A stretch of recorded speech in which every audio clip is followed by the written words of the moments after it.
Dans cette troisième vidéo, je vous propose de parler vraiment de votre objectif professionnel, à long terme et à plus court terme.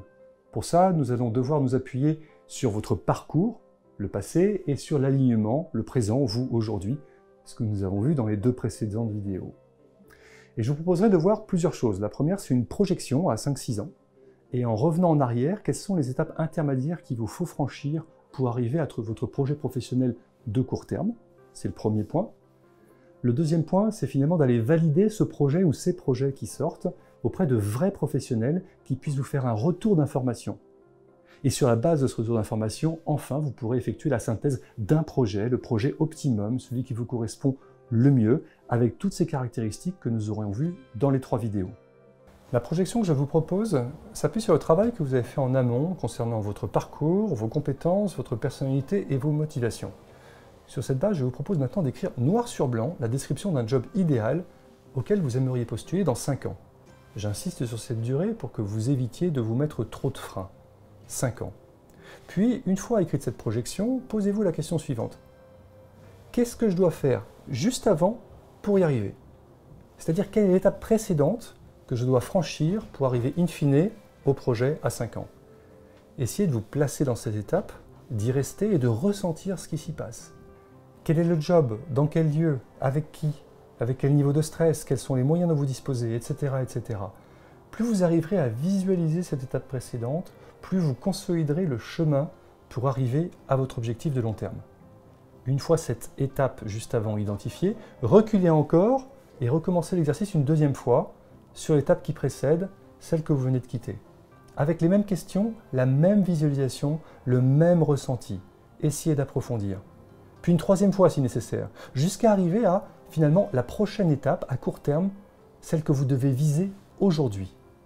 Attendez un peu, laissez reposer ce qui vient. Vous devriez alors voir se dessiner peut-être 2 projets professionnels. Il arrive souvent que l'on retienne un projet de raison et un projet de cœur. Là, tout de suite, dans la prochaine étape. Essayez de caractériser alors quel est le métier, ainsi que quels sont les secteurs visés. Une fois qu'un objectif professionnel est identifié, je vous invite à étudier les principales caractéristiques de ce projet. Ça peut être sa localisation, en France, à l'international, dans une région particulière, que sais-je. Ça peut être aussi la taille d'une des entreprises visées, les compétences requises par le job que vous ciblez, votre niveau de rémunération attendu, et bien d'autres encore évidemment.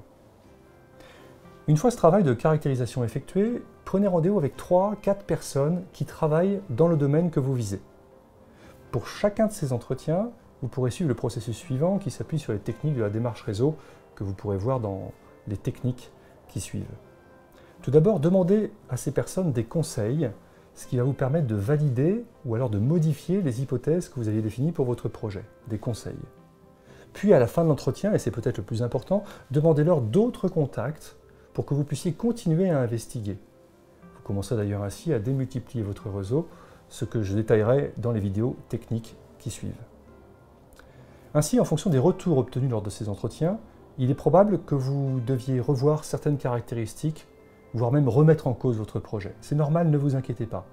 La construction d'un projet se fait très souvent par itérations successives, sur lesquelles on doit revenir, puis à nouveau avancer, et puis revenir. Et cela peut prendre du temps. Quoi qu'il en soit, ne perdez pas de vue votre objectif à long terme. Enfin, une fois que vous avez identifié par vous-même, puis validé auprès d'autres, votre projet optimum, c'est-à-dire celui qui vous correspond le mieux, je vous propose de prendre le temps d'en faire la synthèse sur une seule page. Et ceci afin de cristalliser tout ce que vous avez découvert, tout ce qui a émergé, sur une page. À la racine, votre projet devrait pouvoir se résumer en un métier et une cible. La cible, ça peut être un ou des secteurs d'activité. Ça peut être aussi un type d'entreprise particulière, entreprise familiale, entreprise cotée. Ou ça peut être une techno particulière. Et autour de ce métier, de cette cible, une synthèse du travail fait précédemment. Il y aura votre situation personnelle et familiale, telle que nous l'avons vu, votre fil rouge, ainsi que les principales différentes étapes qui vous ont amené jusqu'à aujourd'hui. Il y aura aussi vos compétences, bien sûr, avec pour chacune d'elles une réalisation probante au moins, quelques éléments sur votre personnalité, et surtout, je l'ai dit, vos motivations de fond, ce qui donne du sens à votre parcours et ce qui va vous permettre de vous booster vers l'avenir.